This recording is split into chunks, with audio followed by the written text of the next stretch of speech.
Olá pessoal, tudo bem com vocês? Tudo tranquilo, tudo na paz? Professor Rafael Oliveira, Física, segunda série. Nós vamos ter a nossa terceira aula do capítulo 4. Nós estudamos a parte de acústica, né? Na primeira aula nós vimos os elementos da onda, né? Que pode ser classificada quanto a dimensão, unidimensional, bidimensional, tridimensional. Nós vimos elementos da ondas, né? Que pode ser longitudinal ou transversal, ou onda mecânica, onda eletromagnética, certo?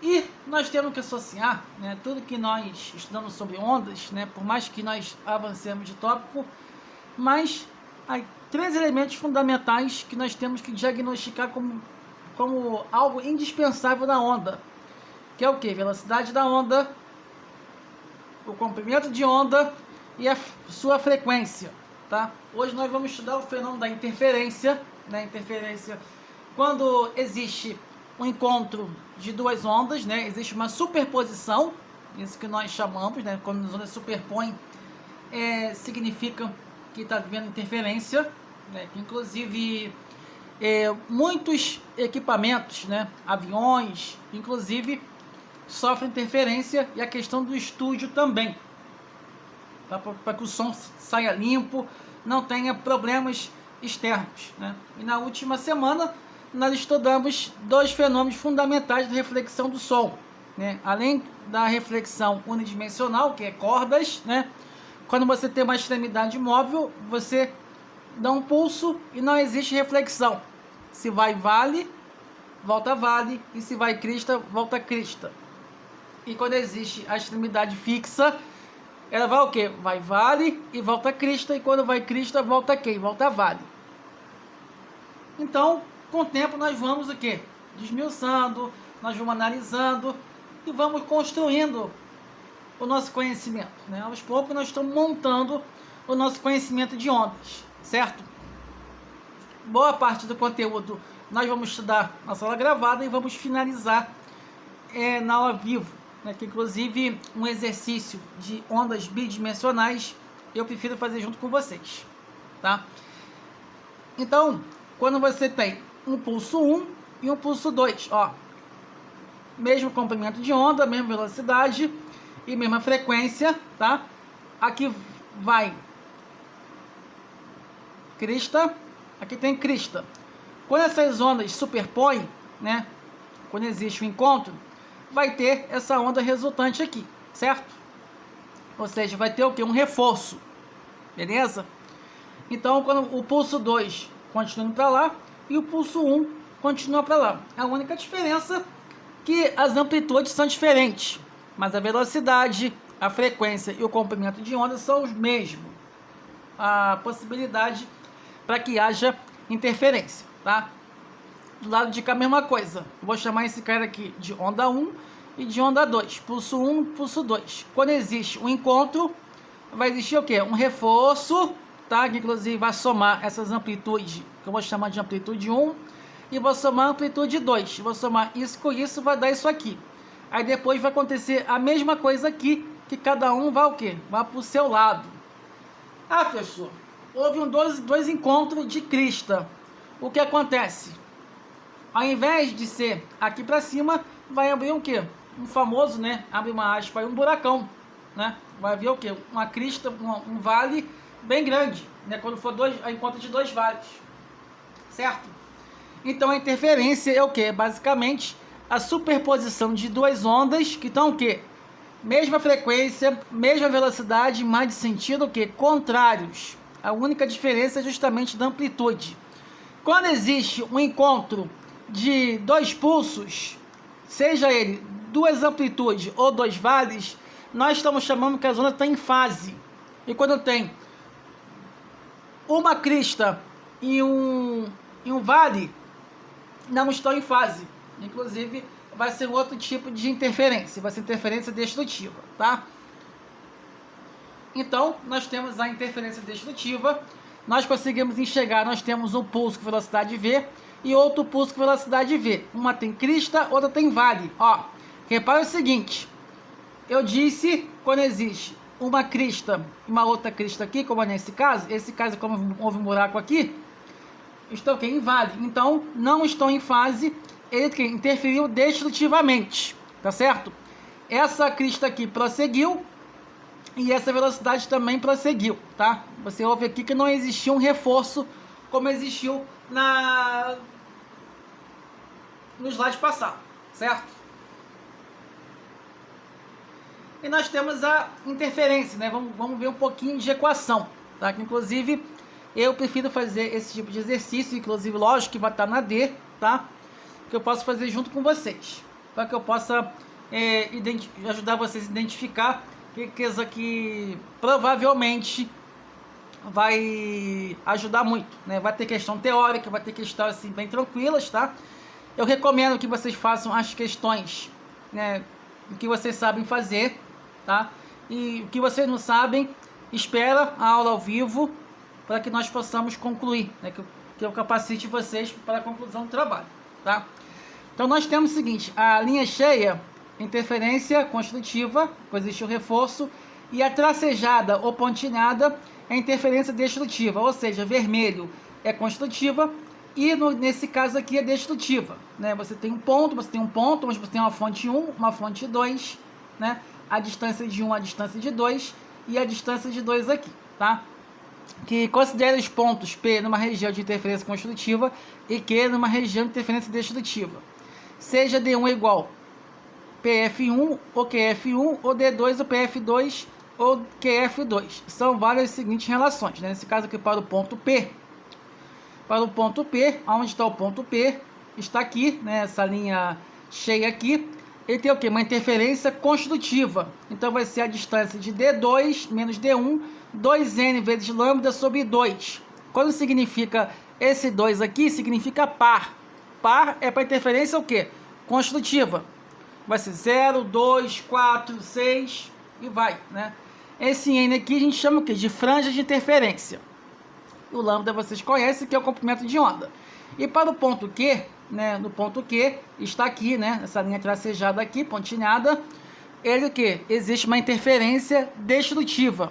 Então, a diferença entre os pontos D1 menos D2 vai ser 2 vezes N mais 1. Qualquer número que você colocar aqui vai dar o quê? Número ímpar. Vezes lambda sobre 2, que vai ser meio comprimento de onda, tá? Então, esse N aqui é a franja, que vai ser N igual 0, 1, 2, 3, etc. Tá? Só tem que observar, construtiva par e destrutiva ímpar, a diferença de caminhos, tá? Então, a diferença numérica entre as distâncias das fontes e o observador, no Sistema Internacional SI, são unidades de medida do metro. Você tem o ΔX, D1 menos D2, que é a distância da fonte 1 até o observador. No Sistema Internacional SI, são unidades de metro, M. E a distância da fonte 0,2 até o observador.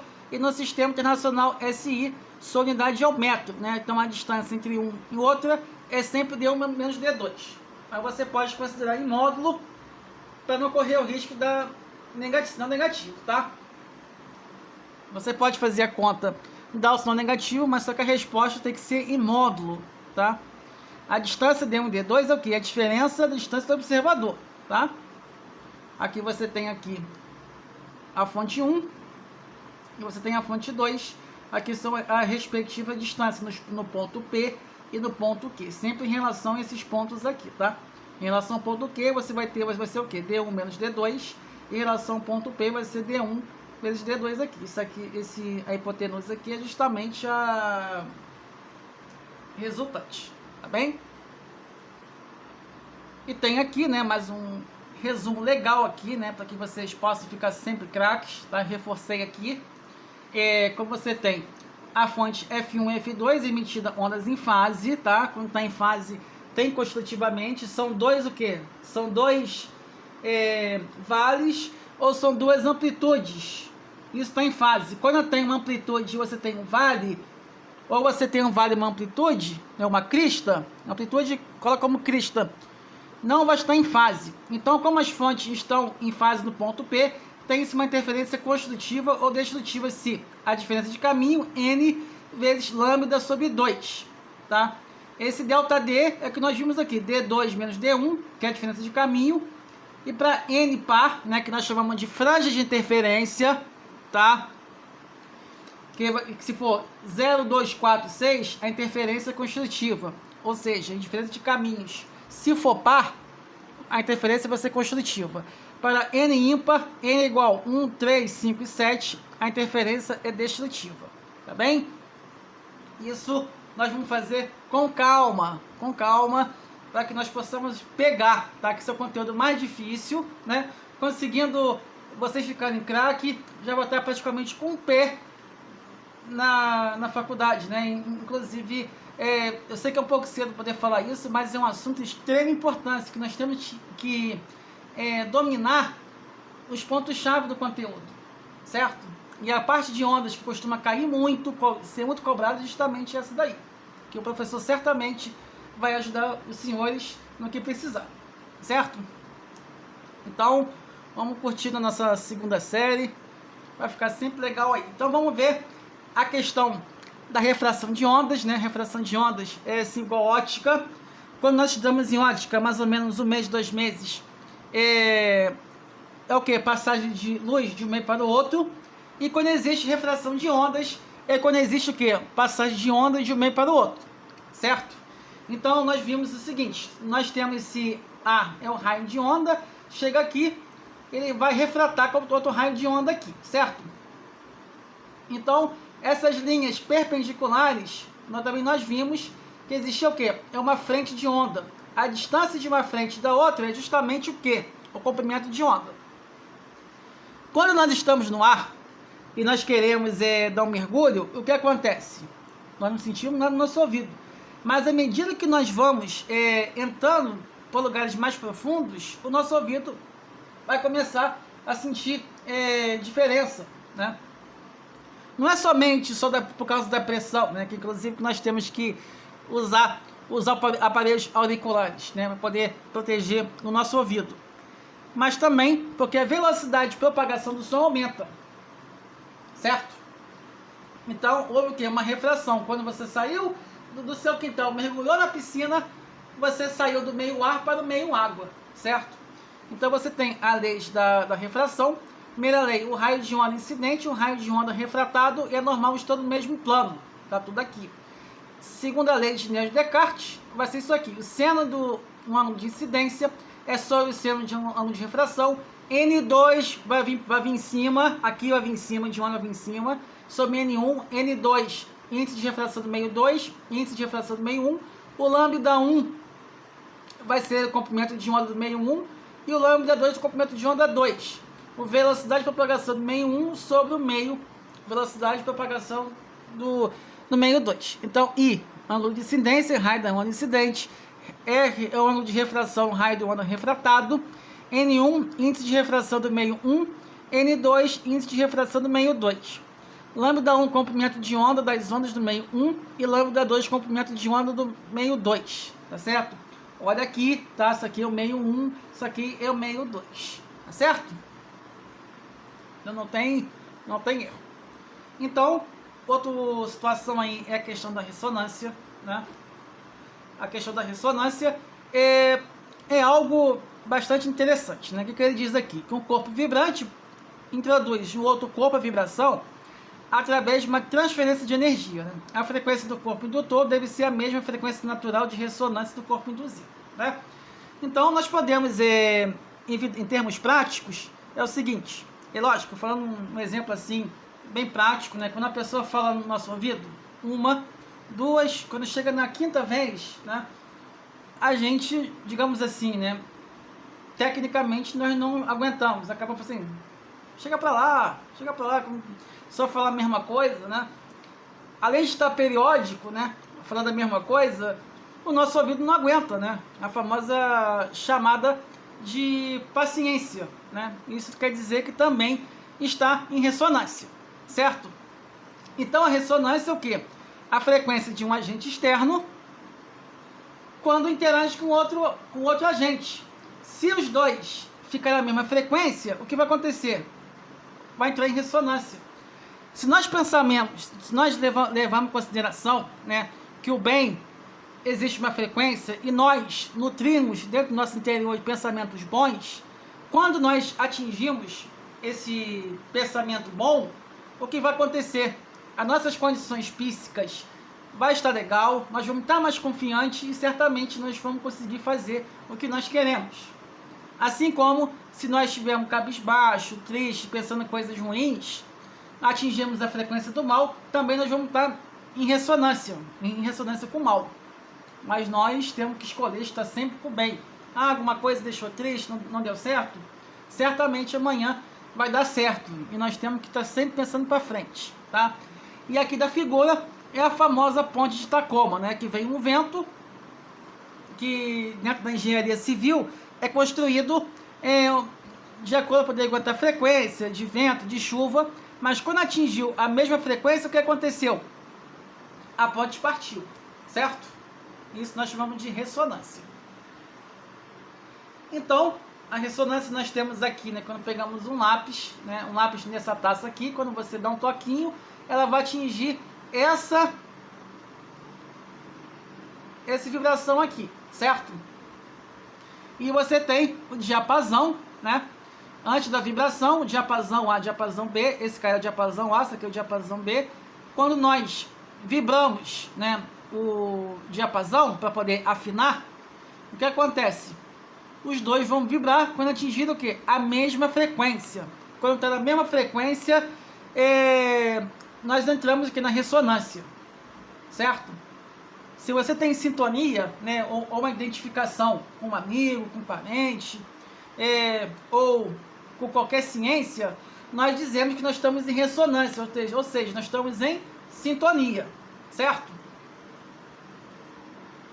E nós temos a frequência de batimentos, né, que é o batimento, nós temos as equações aqui, que é a frequência resultante F1 mais F2 sobre 2, e a frequência de batimento, que é F1 mais menos F2, tá? Mas pode ser também calculada também em módulo também, tá? E nós temos aqui a frequência cardíaca aqui, né? Que essas linhas aqui, que é 60 a 100 batimentos por minuto, certo? Senão pode ter algum problema de sístole, de diástole, né? Ou causar uma parada cardíaca. Isso aí não pode, né? Então, nós temos aqui exercícios complementares, né? Que diz o seguinte: verifica-se que ao sofrer refração, ou seja, passou de um meio para o outro, um trem de ondas mecânicas apresenta um novo perfil de oscilação em que a distância entre duas cristas consecutivas de suas ondas tornou-se maior. Ou seja, saiu do menor, foi para o maior. O exemplo da piscina, nós estamos no parque, o ouvido está normal, mas depois que nós mergulhamos, nós sentimos aquele barulho, aquele chiado, tá? Comparativamente, que possui o trem de ondas antes da refração e a frequência, se a velocidade de propagação, a amplitude se manteve, já que o novo meio é refringente, né? Refringente significa que o índice de refração pode ser menor ou maior. Nós vimos o seguinte: a frequência não se mantém, a velocidade alterou e sempre vai o quê? Do mais refringente para o menos refringente, tá? Então, o que se encaixa é a alternativa D, tá? A questão 2, marque a alternativa correta a respeito da refração de ondas. A região de maior velocidade da onda sempre possuirá ondas de maior frequência, não, porque a frequência não se altera.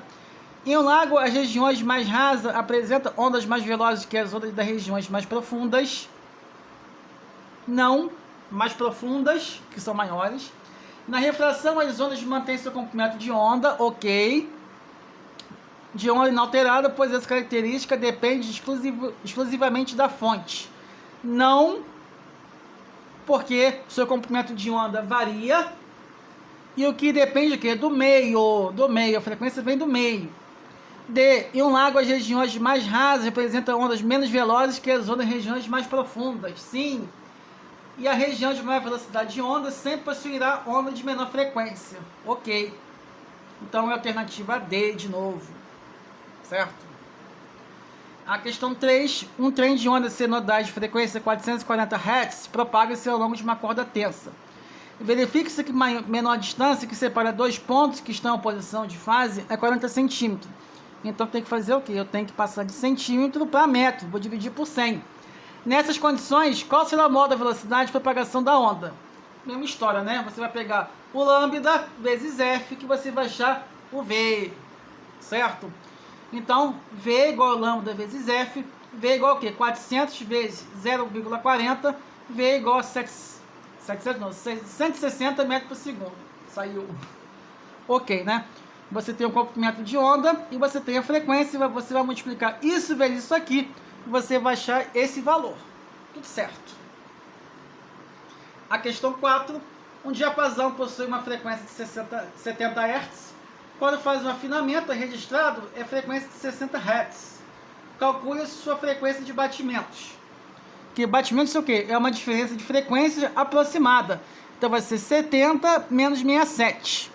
Ah, professor, eu fiz no meu trabalho 67 menos 70. Bom, também não está errado, mas você não pode esquecer de colocar isso aqui. Valor em módulo, tá? Vão ter que ser positivo. 3 Hz. Beleza? E chegamos no final da aula, para casa 21 até 28. A D3 vai deixar de exercício, né? E esperem a nossa aula ao vivo para poder concluir a nossa lista, tá? Pode adiantar o que vocês jogarem fácil, tá? Que eu preciso fazer uns 3, 4 exercícios que eu gostaria que tivesse no trabalho, mas eu prefiro fazer com vocês ao vivo, além disso tudo que nós vimos aqui. Beleza? Um grande abraço, até a nossa próxima aula. Tchau!